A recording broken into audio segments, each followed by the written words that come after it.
Mga kapuso, mas pinaigting na ang security measures sa mga paaralan dito sa lungsod ng Iloilo kasunod ng shooting incident na nangyari sa Tacloban City. Kagaya na lamang dito sa La Paz National High School, San Isidro Annex. Kanina ay pinatupad na yung mahigpit na pag-iinspeksyon sa mga bag ng mga estudyante.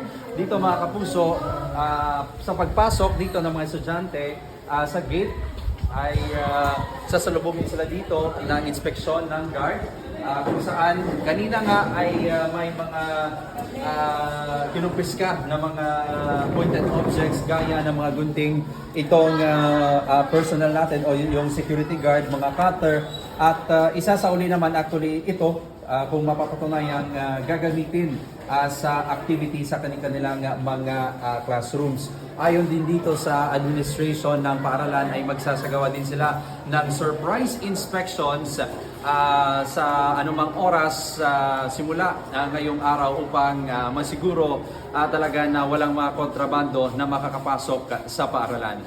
Maglalagay din naman yung Iloilo City Police Office ng Police Assistance Desk sa mga natutukoy o matutukoy na mga paaralan dito sa lungsod ng Iloilo na priority schools dahil nga may mga insidente na ng bullying.